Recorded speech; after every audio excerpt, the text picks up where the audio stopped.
And they say one of the great tragedies in Irish history is that 10 million people left the island of Ireland. But we had a little bit of a brainwave about 30 or 40 years ago.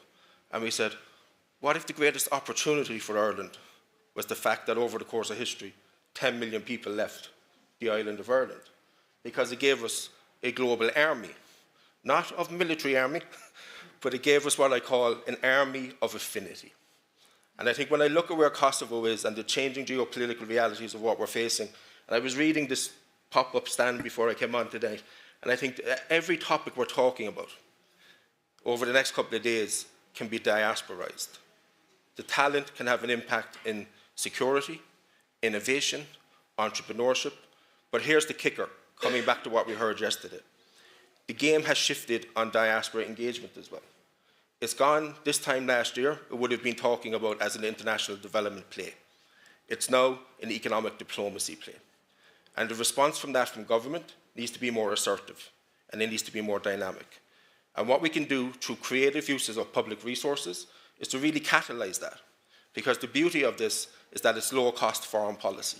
So I'll give you 3 quick synopses to close out, because I want to get the conversation going.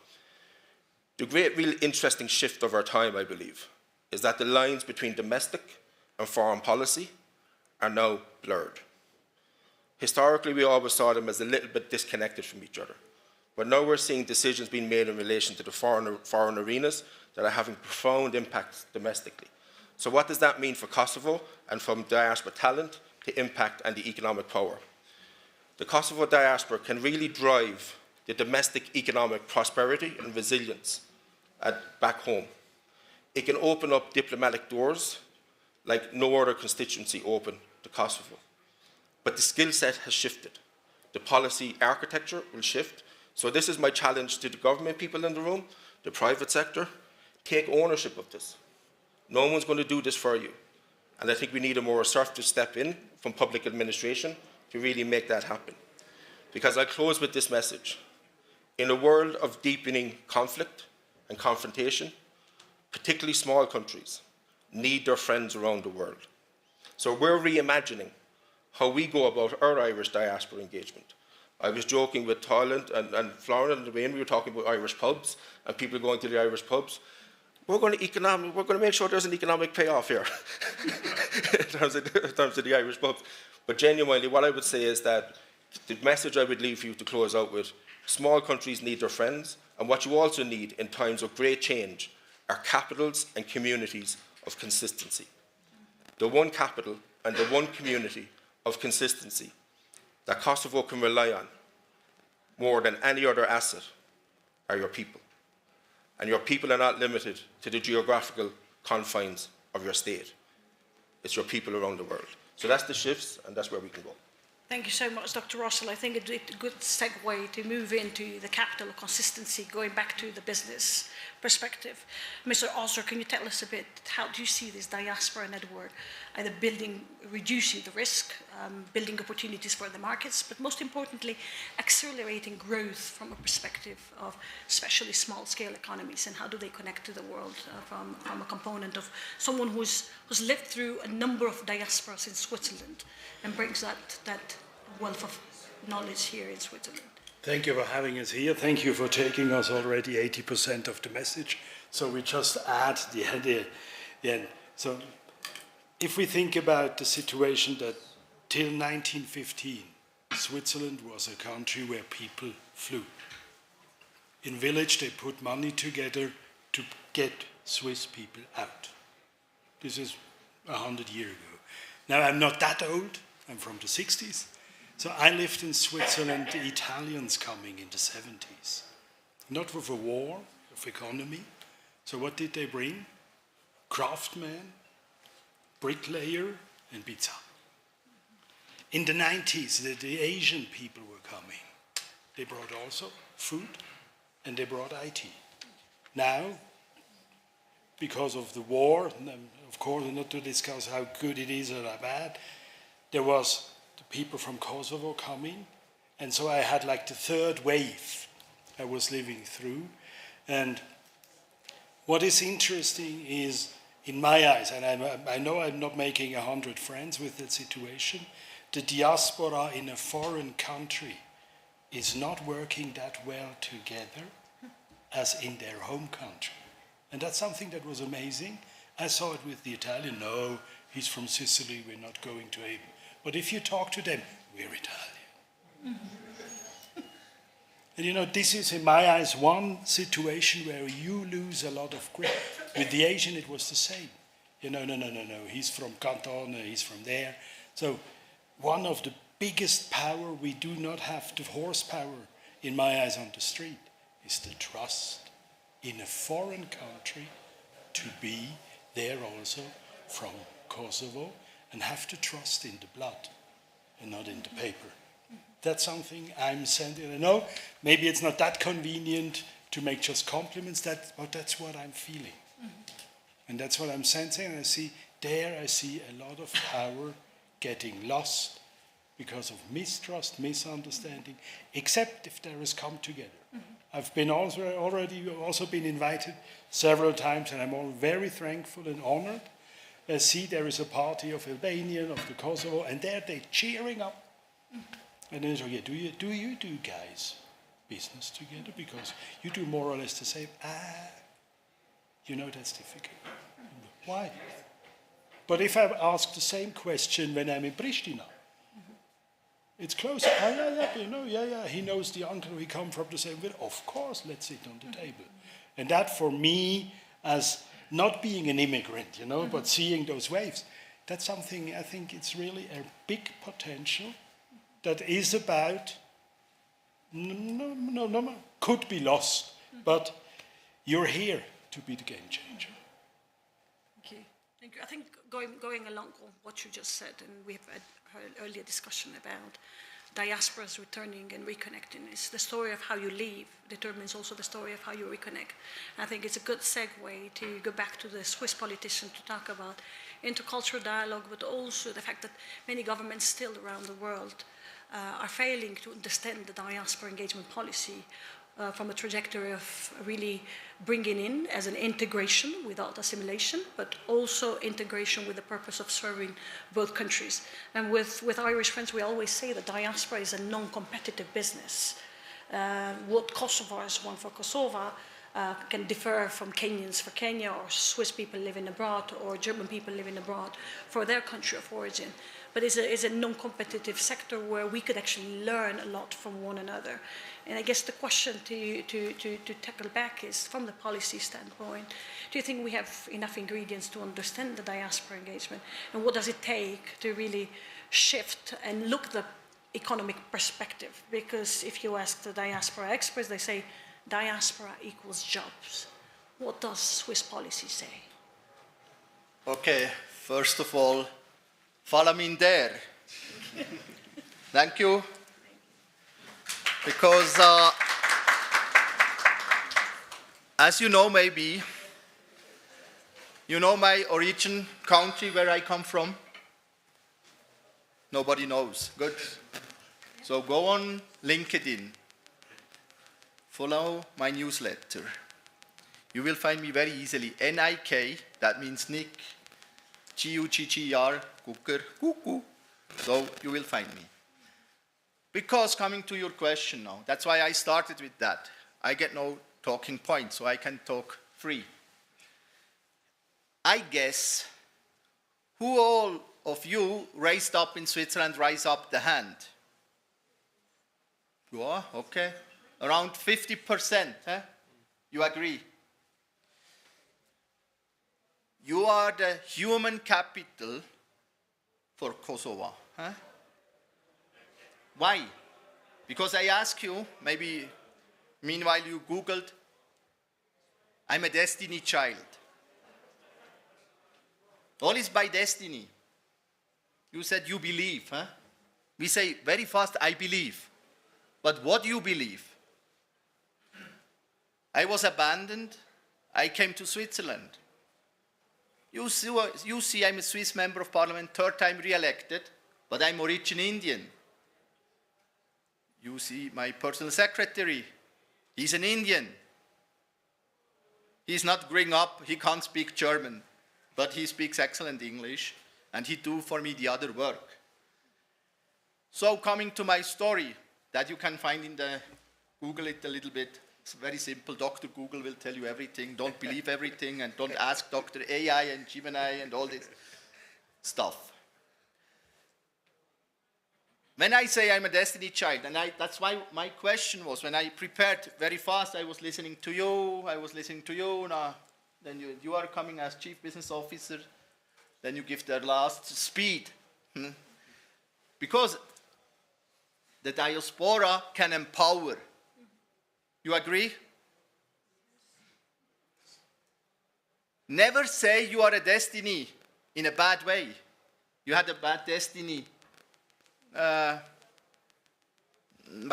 Sorry, my glass is not half empty, it's half full. We will later talk about all these opportunities you are, as I heard, also invested in Kosovo, correct? Or you have a company there? Mentally invested. Mentally, okay, mentally. So now kick him after that. He is a typical Swiss. Tell him, come to Kosovo, for example. Let us build a strong Kosovo country. Because you are the human capital. Coming back to my story and your question, as a policymaker, I never had a dream to be one day a member of parliament. But your Prime Minister, Albin Kurti, you know how long he lived in Switzerland? For how many years he was in Switzerland? Nobody knows? He was in Switzerland, I don't know how long, but when I came up here, I was only a little bit Googling. I saw, so I don't trust Google fully. You have to think by your own. Go and ask him later when he comes, maybe after 10 o'clock, after his dinner here. Ask your Prime Minister, hey, Prime Minister, come, I have a dream. Because as a member of parliament in Switzerland, I'm the only one 100% Indian in the Swiss parliament. You have now also one man from Kosovo. You know his name? No? Mr. Ali Chai. Islam. Sorry, I don't heard that. Yeah, Islam is correct, 100 points, or this lady. So Islam overcame his hurdles. You know, he had some issues more by walking, but mentally he's 100% fit. He teased the people. Why I took that now as a policymaker, that was the question. You are maybe all entrepreneurs, or you are all here tonight to see how I can grow up my Kosovo. I don't know. I don't know your purpose. Why you are here? Tell me that. Why you are here tonight? Network? Okay, that we do later. No, it's correct. Learn new things. Sorry? Known of things? Okay.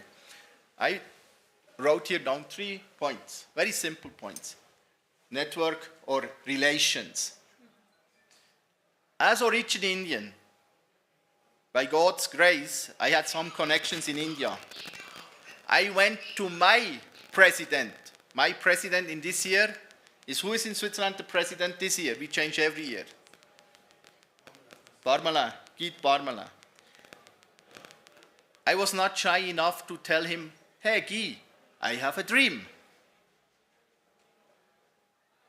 Let us go to India. He was listening to me. We went to India.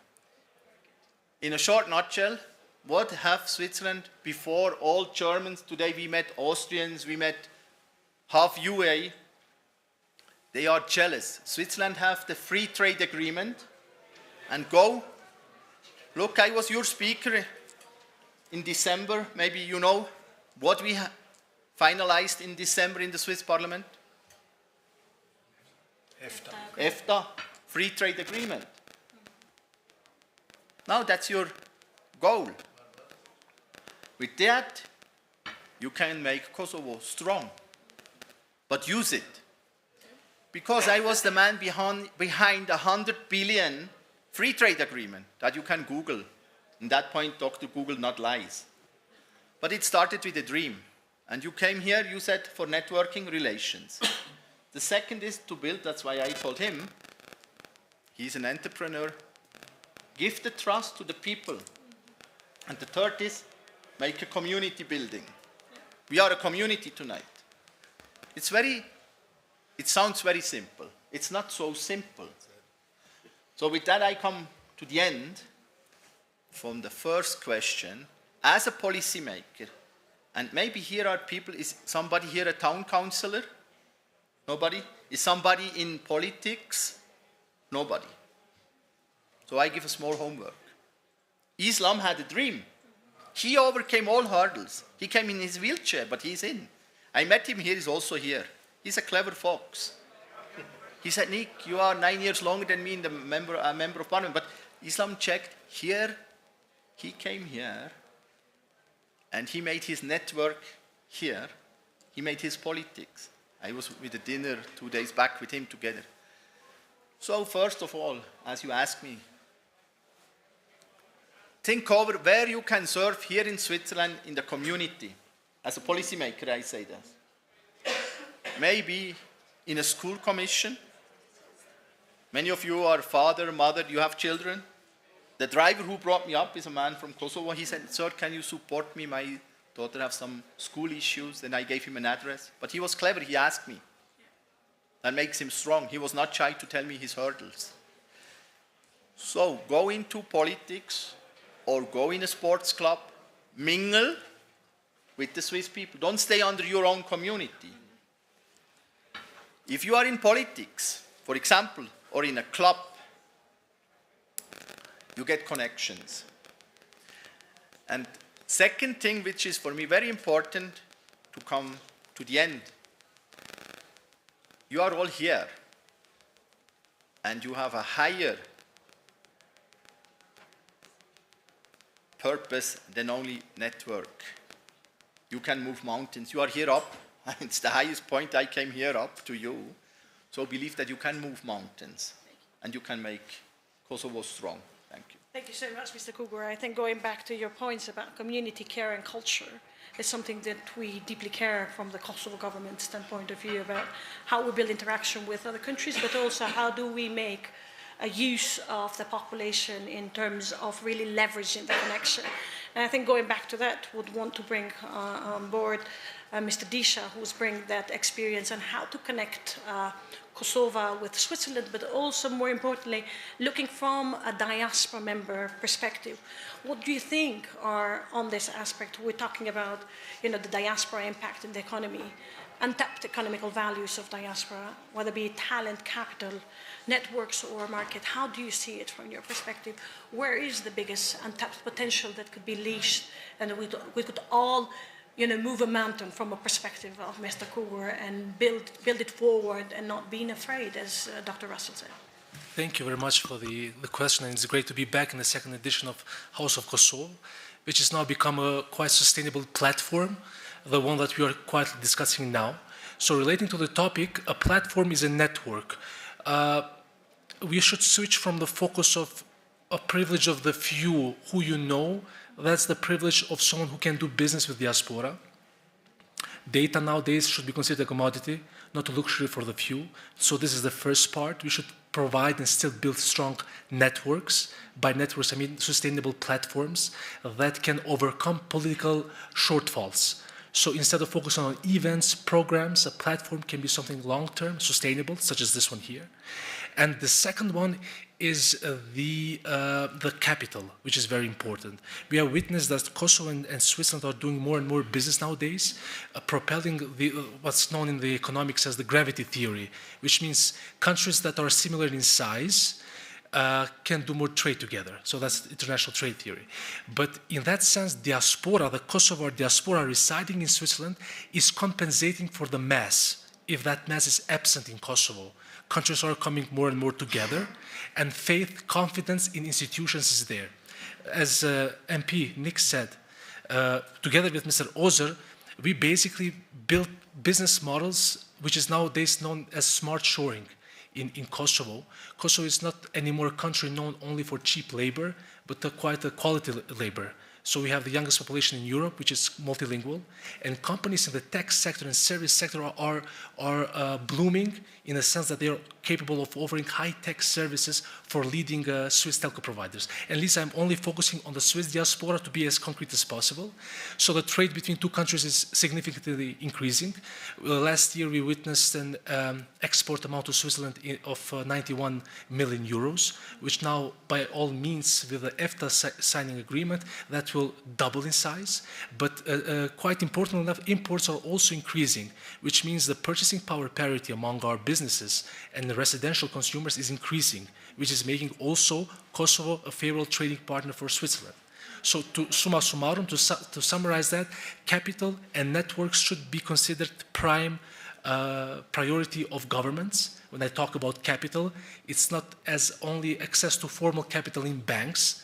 Government should deregulate more in the sense of capital markets, should provide SME bonds, should make it more favorable for diaspora residents residing in Switzerland, not only to buy real estate, where the majority of our foreign direct investment goes, because that's a secure investment, but not productive enough for our country, but they should practically strengthen the digital backbone of the economy by transparent accounts of local suppliers, and then incentivize practically diaspora community residing in Switzerland to invest in these SMEs via an SME bond. So we have quite successful stories or models which have been used in Croatia, and that can be a case to further explore.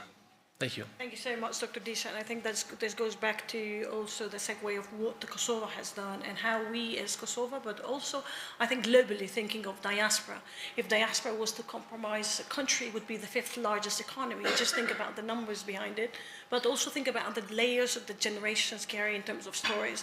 I think often where we look into the perspective of reconnection, we talk about the stories of families and we talk about roots. And I think, you know, the diaspora diplomacy comes best through the intervention of Dr. Krugel about, you know, not just negotiating EFTA, but also allowing services within EFTA as a negotiation, which could open doors. Because in the connection to Kosovo, going back, ITC sector is one of the largest and sort of a positive trade balance sector in Kosovo.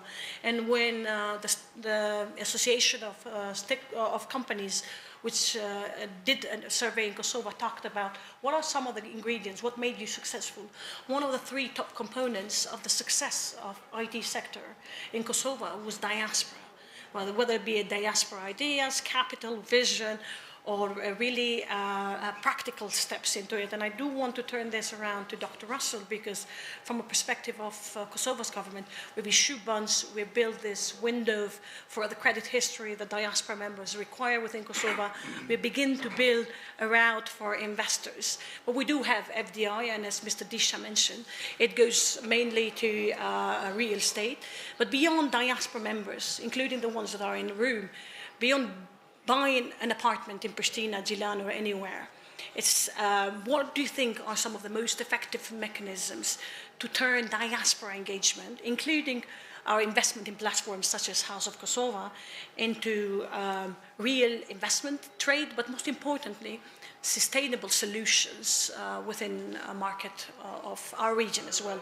Go beyond Kosovo, think of the Balkans, because think of the connection the Balkans have with Switzerland, but other countries in Europe, but particularly Switzerland and Germany are the 2 countries that have the biggest connection to our region and to our countries. And I joke, in the next 10 years, perhaps one of the 6 ministers of Switzerland will come from Kosovo roots, because I think our people have begun to claim the space.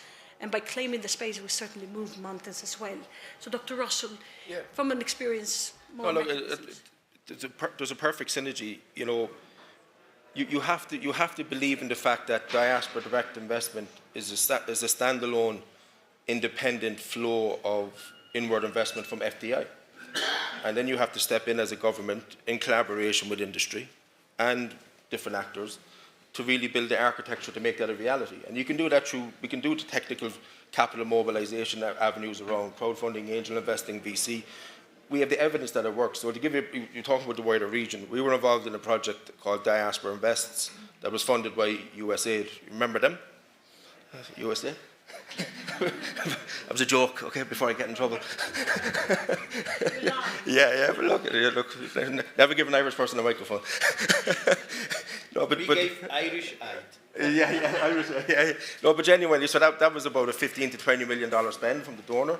But when you look at the impact in terms of cold hard, financial return, as well as, the metrics around skills transfer, the metrics around livelihoods, quality of jobs, wage increases, you were looking at a return of probably 11x of what was put in by the donor over quite a period. So we have models that work in this area.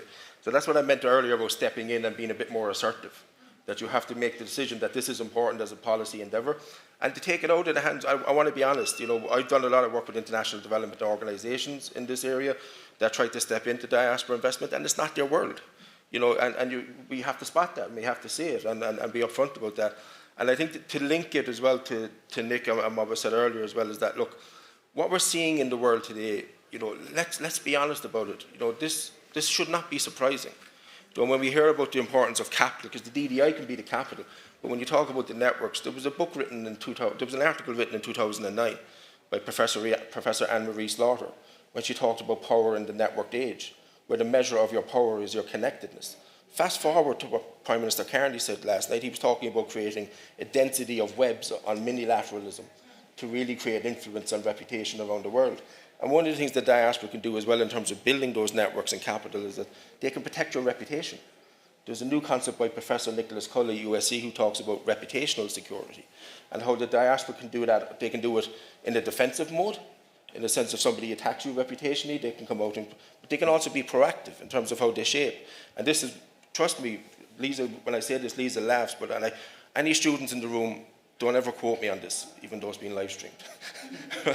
I'm a founding member of a group called CASE, C-A-S-E, and it stands for Copy and Steal Everything. In universities, it's called plagiarism. You're not allowed to do it. But in Ireland, for example, we've been looking at what the Indian community have done. The rising star in diaspora engagement has been India. So there's an organisation, for example, called In Diaspora, which is building a global network of influential Indians around the world. The executive director is a friend of mine. They're having their first major global gathering back in India in March. And these are the best and the bright, phenomenal talent. But what's interesting as well, just to pick up on this point, is I joke with my friends, and to kind of close out on this point, two elements.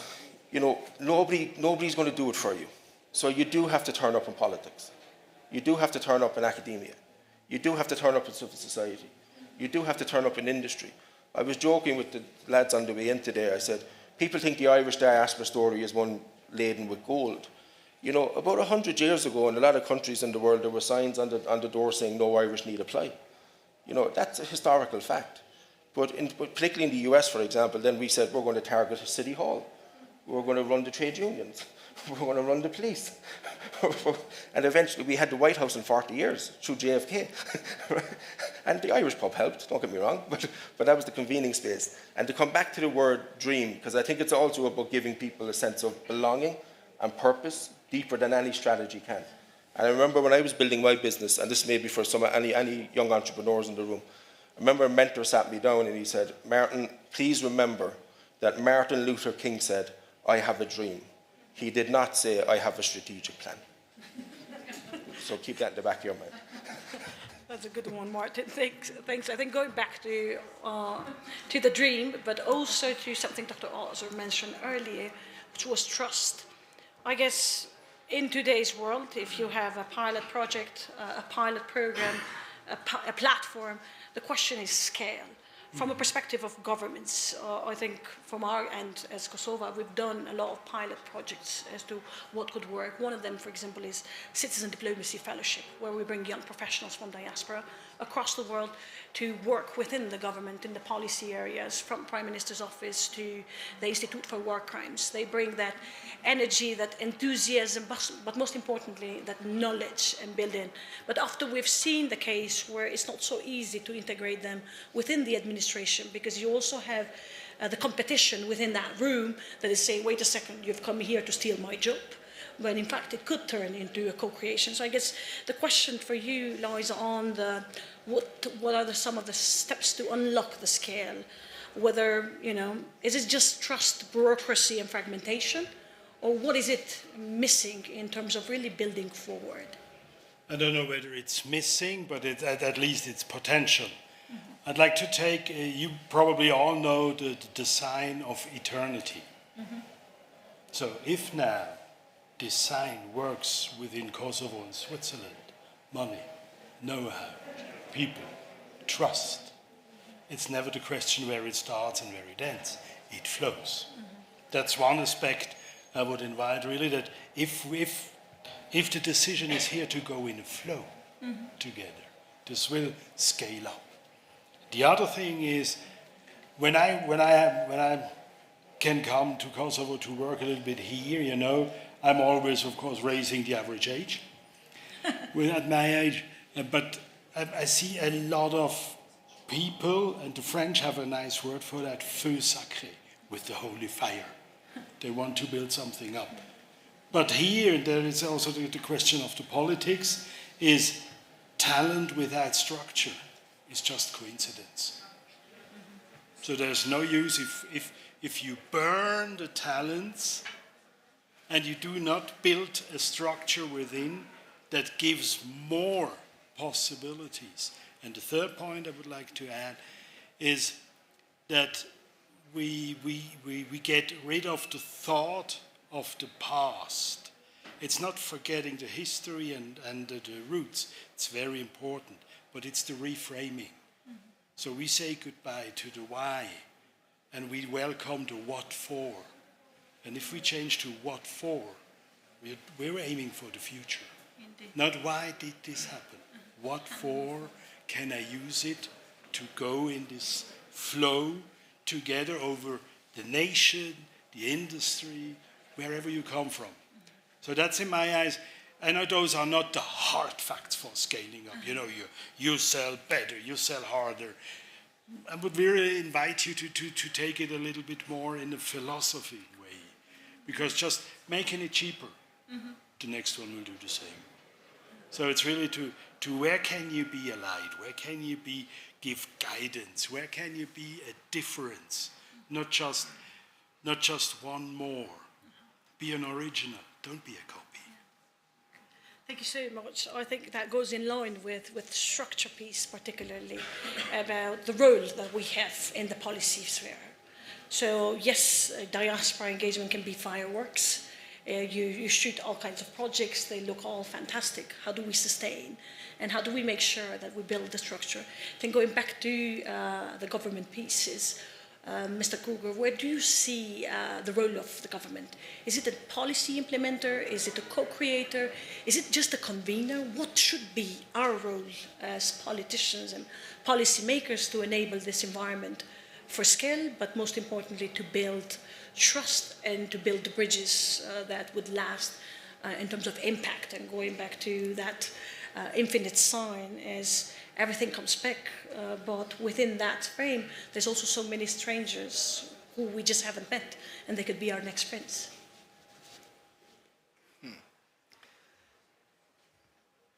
You know, sorry. Good. It's open. Good, I have a loud voice. I go one step back. I ask who here in the room is into politics. I saw nobody. Now I'm a little bit a devil. I ask you, did you trust the politic? No trust in general. No, she's good, she's honest. No, I just thought, do you trust in general is the question, or did you trust certain? Because you asked me, what can politics, or especially the policymaker, do? And we started with our colleague, this was you started with the word trust. And I say always it's all about trust. To who you trust. If you don't trust your policymakers, that's why I said I go one step back. I'm independent. I belong to one of the smallest parties in Switzerland. I have only 2 seats. But we are the kingmakers. Because, you know, the Swiss politics is more or less equal. The left and the right wing are more or less balanced. So today hit me the left wing, the socialists. Tomorrow hit me the nationalists. And you ask me, what can policymaker do? First, building trust. That's why I took the taxi driver as an example. He trusts me, don't ask me why. He said only, I asked Dr. Google who is my guest today in my car. And he opened his heart. That was touching for me. I'm a stranger. But he trusted me. And he came with a real personal question, because he suffers because of his kid. And he's a first generation man. He said, my wife is a MPA, that means a medizinische Praxisassistentin, an assistant to a doctor. She speaks well German, but we suffer. Can you support me with the doctor? And that touched me, because he still is not feeling secure in the Swiss diaspora, the Kosovo diaspora community. So the policymakers, and I see in my inner eye a dream again. I want that you trust me as a policymaker. I'm father of 3 kids. I'm 56 years old. And I was working with many young Kosovo people. And I learned 2 words. One you heard already, Falaminder. Second, that now you will laugh loud out. I test you. I'm the Mred. Mred. Now you are laughing. What means Mred? King. Or I'm the prince. So I worked many years as a school social worker. With that I paid also my studies. And I was working in the 90s with young Kosovo people. And now you are asking me, I don't lost your question about the policy making. I want to stick to it more like what is the role? Is it the platform implementer? Is it the co-investor? Is it the regulatory or convenient? No, I explain you now something. That's why I wrote it here down. And you can double check what I said. As a policy maker, and I was thinking, what do you want to do with your question? Because you need 2 perspectives. One from the diaspora. 50% are living in Switzerland or said we are here. The other 50% are all around the world or from Kosovo. And I thought, okay, your question about the policymaker, because now coming to the point, you want to raise up your country. And now I come to a simple word. Who in this room made an apprenticeship?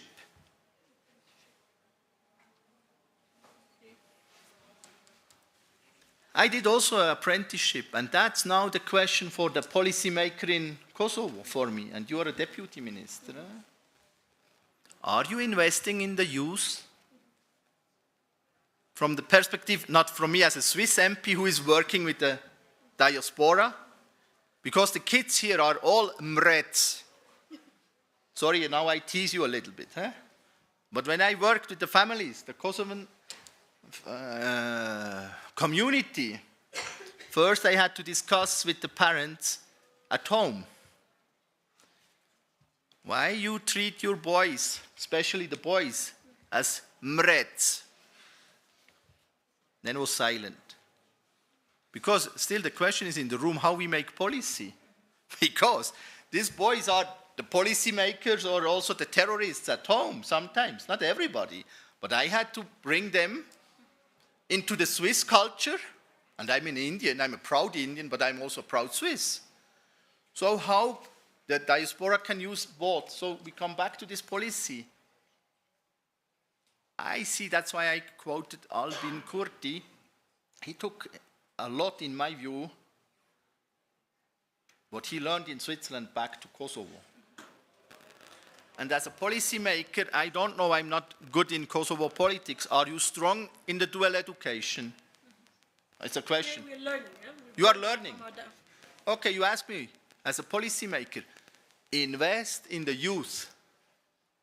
Take from both countries the best what you have. That's all.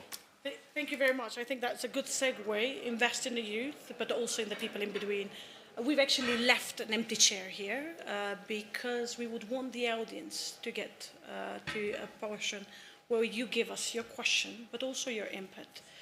This last 10 minutes, I'd want to ask for you to just step in. Whoever comes in first, Mr. Oser was gracious enough to bring a gift along. And so we wanted to make it a competition. So now whoever wants to come to make a comment, but also ask a question, please step in. Please.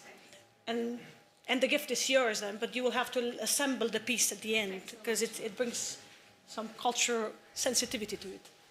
My name is Vittore. I lead marketing in a European wealth tech. My family came to Switzerland more than 50 years ago. I speak Albanian. I moved to the US, lived there for 3 years. And I also moved to Kosovo. I went there for 1 year and 4 months. That's how long I made it. Because I wanted to have an impact. And I actually took some notes. I had a lot of questions for all of you, but one of the first questions, and also it ties basically into what you said, Liza. Dr. Vigan Disha said that the investment from the diaspora, this is obviously about economic power of the diaspora, and we do have a lot of more economic power in Switzerland than probably other diasporas around the world when we talk only about the Kosovo diaspora. One way is for us to invest there. And I saw the only way to invest there by moving there and actually invest my time and my money, because I actually lost money living there. And you talked about bridges. So I don't think we need bridges that are wobbly, wooden bridges. I think we are ready to have highways that go both ways. Right now, I do not feel empowered to help in any kind of way, just in small ways where I'm able to help. So I actually had to go to Kosovo, see that they are very, very advanced. So their youth is highly advanced, way more advanced than a lot of developers and engineers in Switzerland that I have met. And for me, in my marketing, I hired agencies from Kosovo, only after having met them, after having lived there. So I did not have the opportunity to find those agencies without having first gone there. And I feel like these highways are missing. And that's also for the small bonds, small business bonds. In Switzerland, we grew up with financial knowledge. We know Switzerland has the best education in financial knowledge. Kids learn that from the beginning, at home mostly. In Kosovo, they don't have that. The only way for people to invest in stocks, in financial bonds, funds, ETFs, is through Raiffeisen Bank. And it's a struggle. It's a real, real struggle to actually open that account. And people have no idea how to do that.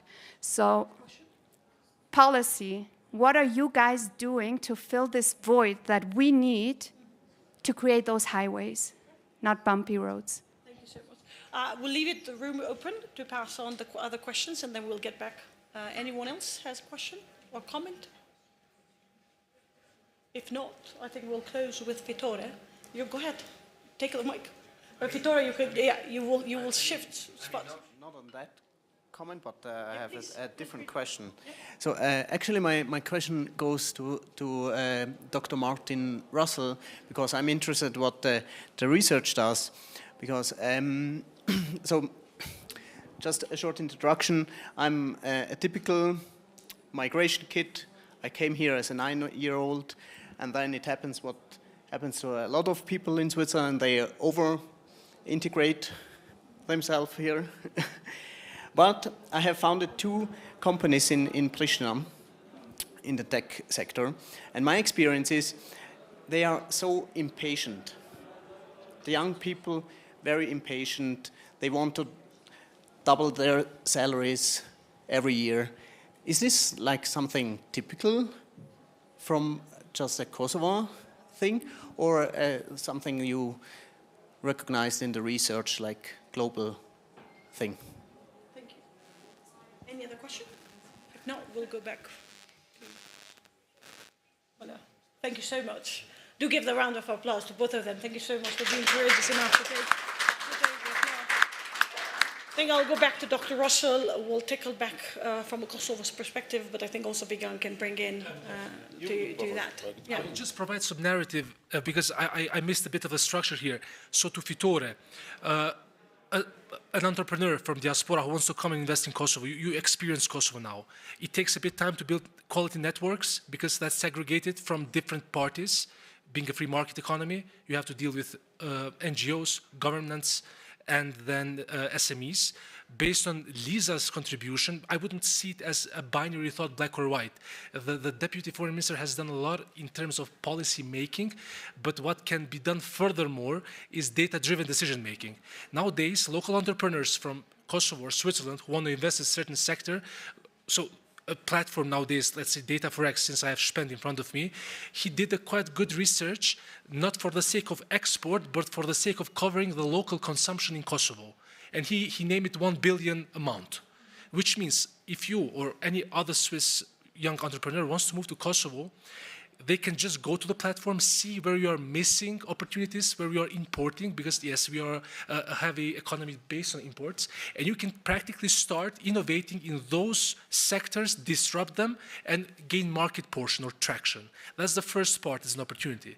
The second part is following the SPEEEX model. How a local diaspora, Kosovar diaspora residing in Switzerland, came back to Kosovo, established SPEEEX, hired 2,500 youngsters, but then yet again went back to Switzerland and acquired 4 companies. So this is, we are talking about advanced economies nowadays, which Kosovo is quite capable of doing. So you have a lot of success models which you can follow, but for sure, this needs to be centralized within a policy-making platform. And here, Lisa, I would just like to recommend something. Government policy is paper, but also should be a digitally regulated platform on which youngsters, entrepreneurs enter, companies get verified and registered as suppliers, who in the future can get also invested via SME bonds, but at the same time, diaspora youngsters can get the required information they need to invest in certain sectors. Yeah. Thank you so much, Vigan. Dr. Russell? Quickly, it's not unique, is the quick answer. So quite often what happens is there's a couple of levels of disconnect, and particularly on the expectations and managing the expectations. So, and that can be on the diaspora end as well, for example, that they have an expectation that the business practices in which they grew up in, or the Swiss business would be automatically transferred back home. That can create tension, but what we also have a sense of, you know, the diaspora is coming back laden with gold and going to make everything easy. You know, it's not the way it works, you know. So I think one of the pieces, because what's in this room tonight is, I hinted at the beginning, is that the infrastructure to make this prosper happens in Kosovo. You build then the community network infrastructure in the diaspora out there. And that's to the point that we talked about in terms of start turning up with politics. And to close out on the point on trust, you know, I don't know if people follow the Edelman Barometer of Trust. They actually publish it every year this week, ironically enough, given what's happening in the world. So the tagline last year for the Barometer of Trust is at an all-time low in industry, government, politics, civil society, media, all-time low. So they've been tracking trust for decades. And the tagline last year was a crisis of grievance. And it was the first time ever that, for particularly a section of young people, when you're talking about young people, that the majority were open to hostile action as a way of activating change. So that tells you the world is in a pretty precarious place. But what's really interesting, because I think it comes to the inter-community piece, and really, look, I'll close with this point, but the tagline this year is that this crisis of trust is evolving into a crisis of insularity, where communities are closing in on top of themselves. Yes. And what's really interesting for me, I actually think, I want to leave you with a bit of positivity, right? When I started working on diaspora engagement, I had a full head of hair, I was about 20 kgs lighter, but I've never been more confident and bullish on the future of this topic, because I think the social environment is beginning to talk to us in a sense of isolation, loneliness, belonging, the power of connection, the power of purpose. I think the political mood music is beginning to shift. And as I said to our old Irish diaspora friend yesterday, you know, countries that are small, they might be able to create a few alliances to throw a few punches, as we say in Ireland. So I just think there's something bubbling in this topic. And it's linked to what we talked about. No one's going to do it for you. You have to make the political decision, you have to make the social decision, and you have to make the economic decision that this is important. And when I say nobody will do it for you, it's about spending your time, your talent, and yes, your money, and putting it to work. Thank you so much, Martin. I think it's a good segue to respond back to Vittoria's point from the government perspective, but also to close up time, talent, and treasure. And what Kosovo has done for the past 5 years is beginning to open up a bit the conversation. I think going back to Mr. Gugger about this intercultural dialogue, this understanding layers of identity and understanding from where you come from, what you can offer to the table, but how you connect with the world. So for us, is building this two-way communication system that where we don't just feed you and ask you to come back, but we build avenues for you to engage. And what that means is, from a practical standpoint of view, is platforms. For example, we built a platform called Enjoy Kosova, which connects civil society actors, local municipalities, festivals, all in Kosovo that are looking to connect with diaspora, whether be it bring your kids as a volunteer in a festival, whether learning Albanian lessons during your summer, or building with a 3D printer something in Jakova Bonneved. So the idea is that we played more of a role of a co-creator with civil society, because I think there is a way to bring in civil society on board from a term of services. The second piece, from the financial standpoint of view, one element that we found very troublesome is that if you come in as a diaspora entrepreneur or a diaspora business and you want to start something in Kosovo, the bank will look for the credit history. Will ask you, if you want to get a loan, they will ask you, wait, where are your papers? And so they were not recognized. So the government has put forward a 10 million in line with US embassy on a program that will create this window of investment opportunities. We've also issued bonds. We've also built a bit the trajectory about education piece and how we can build models that will last. And I think VAT, this vocational educational training, we learn best from diaspora members. We've had diaspora organizations who have come to Kosovo and taught centers of competencies how to do certain sectors, the work. And they brought the German and Swiss model into play. But all of this that is happening around is at a small scale. And the question is, how do we utilize platforms like this in Davos, not just to talk from the Kosovo perspective? Because I said early at the beginning, we see this as a non-competitive business. And that's why we built a forum in Kosovo, where we run it every year, called Ulpiana Forum, where we bring policymakers, academia, and practitioners to talk about what are the best models that are working. What is working for especially younger generation. We see a lot of parents in diaspora being worried about their kids not learning the mother tongue. But the truth is that Albanian as a language in Kosovo, it's a problem itself. Because I have a niece that is 7-year-old that perhaps speaks better English than Albanian.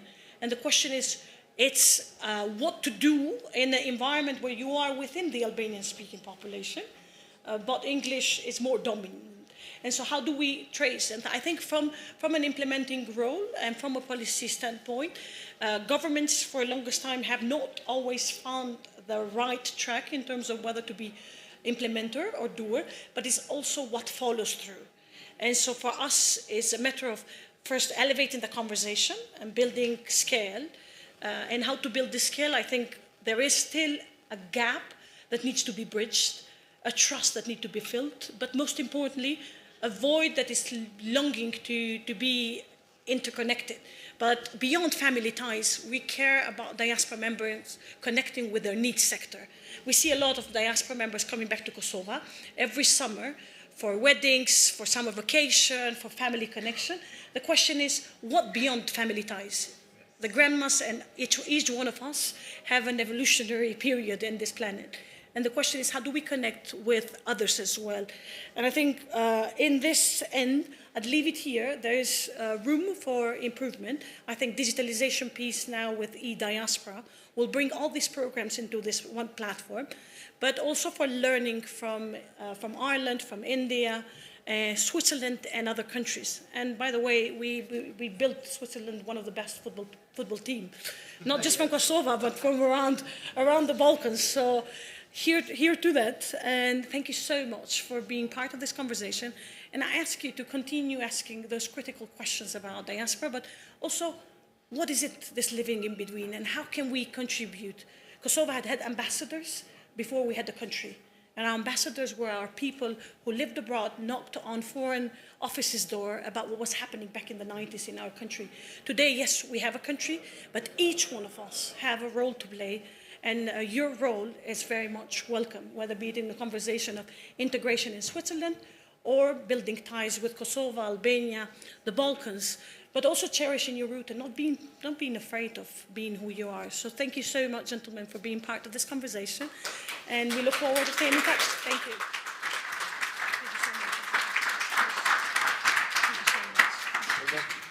Thank you so much.